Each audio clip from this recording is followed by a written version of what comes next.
It's a lot easier said than done, though. You might be thinking, I don't I don't have anything to put in a book, though. Little and sometimes it's a compilation book and you're stymied by just, "Oh, I have somebody wants me to write a chapter?" Well, I'm so happy to have as my guest today, Ladey Adey, who is a writer and a publisher. Welcome to Make It Click, Lady. I'm so happy to have you here today. Thank you. It's good to be here talking to you. Thank you. Lady, I want to talk to you about the writer aspect of things of like when somebody says, but I don't have a book in me, let alone a chapter. What's your response to that? Because I see one of the things you say to people is that everybody has a book inside them. How can That's right. it be? Yeah. No, I think there is a book inside everyone. It's whether they want it to come out. That's the key. Because, I mean, I love Christmas and my dream is to have a Christmas shop. But I don't really. It's a dream and I like it as a dream. I don't want to go and have to source things. I certainly don't want to sell people the precious ornaments, which I absolutely love. So I'm not prepared to put in the work. So that is a dream. And it's very similar to people who say, oh, I've always wanted to write a book. Or someone saying, well, is there really a book in everyone? Yes, there is.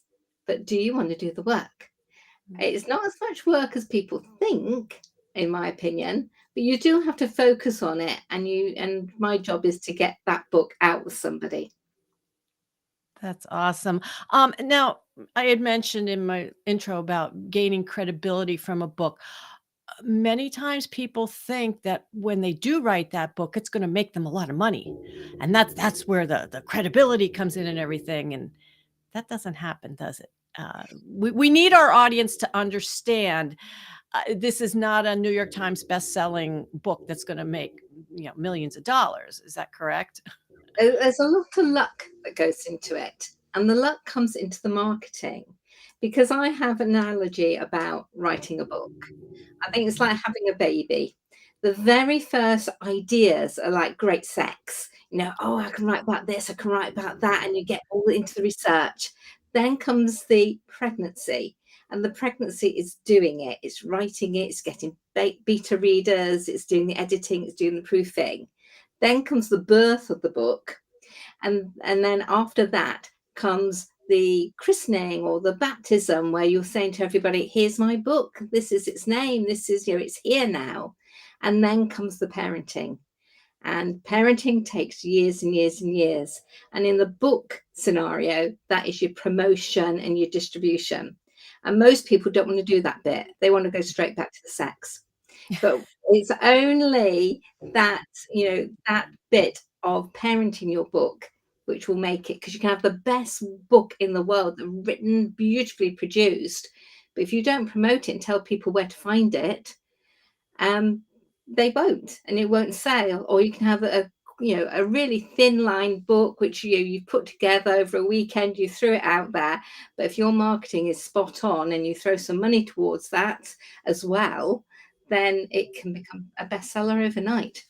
And the luck is who picks it up.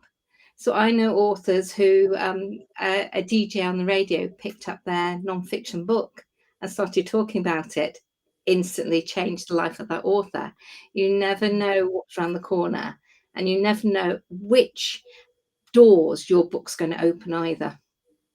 Yeah, well, and it's great for those people that are found, but it's important for our listeners to understand too that as a business owner, that credibility comes in of you can go and speak somewhere and say, I'm an author. Oh, see me at the back of the room to get my book. When people hear that you have a book, because a lot of people, as you know, don't take the time to write their book. So That oftentimes, especially for the professional speakers, for anybody who speaks, when you have a book, that really raises the level it, of your credibility. So that alone is worth it. I mean, let alone, trying to sell a bunch of copies. I'll give mine away when I write my book. Yeah, you're absolutely right, Christine. I mean, it is about that authority book. You know, if you can say I'm an expert in my field and I've written a book, or people go, you must be an expert in your field because you have written a book on that Mhm, topic. It just puts you heads and shoulders above your competition. mhm. And then you use it to open other doors. I mean, I have got a book that actually has sold maybe a couple of thousand on Amazon, but it's actually gone out to 11,000 students through a different route. So as far as I'm concerned, that to me is a bestseller. It hasn't made the rankings in the way another one has, but I want to get that particular book, which is called Business Networking Online, Successful Business Networking Online, into the hands of students. So I work with universities, in particular, something called Kaplan International, and so to make that happen. Mm. Oh, that's the first time I've heard of that. Oh, thank you for that idea. I hope our listeners were paying attention to that. Now, lady, you're a writer and a publisher, and you're also dyslexic. That's correct. How did you how did you even think as a dyslexic that you could write a book? Well, I wasn't diagnosed till I was in my 40s. Oh. So for a start, I didn't know. So I just got on with it. And yes, there was areas that I found more difficult than others. So I would get other people alongside me to help. And once I started publishing, I found even more strategies. And then the more I learned about dyslexic and dyslexic people, and the whole, there's severe dyslexia right the way through to needing just a little bit of help. But our brains are wired in a slightly different way. Mhm. So we look at things differently, which means we're often far more creative. And it means we also generally don't like rules. So we make our own up or we change them. And which makes lots of dyslexic people are very crafty or run their own businesses because they don't fit the usual box. Mm. And I've loved speaking with other dyslexic people, and particularly helping those become writers, because now there's so many apps, there's so many things you don't have to actually write. I can't read my own writing, let alone anybody else. So but I type fast, or I Mhm. use something like Otter.ai, and I can dictate and Mm. then get edit it and get somebody else to edit. And then it's matter how you train yourself, because as a publisher I can still spot a typo at 50 yards because I've trained myself over the years to look for particular words. Mhm. And I know myself well enough that if I'm in a particular stressful situation, then there's no point doing that sort of work because I can't then see the words. Mm. And I've got two daughters. One daughter who actually works beside me, and she does all our children's books because she's a teacher as well. She's got that side as well, and she's got a photographic memory because she takes after my husband, her dad. So she does my editing for me, and yet we both can edit and proofread our authors because we look at it with different eyes. So I look at it from a perspective of a first time reader seeing this book, and does it make sense and can I understand it? Because if I can understand it and understand what you're saying to me in this paragraph, you know, other people can. She looks at it with her English lit hat on and looks at it from the English side, the English language side. And then because we're a family business, my husband looks at it through also with a really good memory, but he looks at it from a more management style book, or with his hat on for looking at reports. So Mm. the more eyes that can actually look at a book to make the best book it can be, so that not many typos get through. The little devils do manage to slip through. It doesn't matter how many eyes go on that book. When you hit print, there's always one. Oh, yeah, I've read books, from famous people, and I'm surprised that Not English, when it comes to grammar and all that, not my forte, but when I see an error, I'm like, "Whoa, even I saw that." It's like, wow. But it just shows you that, yeah, it's okay. It happens. And it's good. Now you mentioned one, technology tool, Otter.ai, and I love Otter. I've been using that for a few years myself. I'm not dyslexic, but it's a great tool, to dictate and have it transcribe what you're saying. Are there any other tools or strategies? And you also mentioned having several different sets of eyes from different viewpoints looking at what you're writing. Is there anything else that you can share with our audience that would help them? Yes, there's something called beta.co, which you can um, have people look at your book, but you tell them what you want them to look for. So that can be really important because you want to check the storyline's working well, or that you've made sure that you've kept the gender correct throughout it, or that you've made sure that you've kept it in the present tense and you haven't just jumped back into the past tense or future Mm, tense.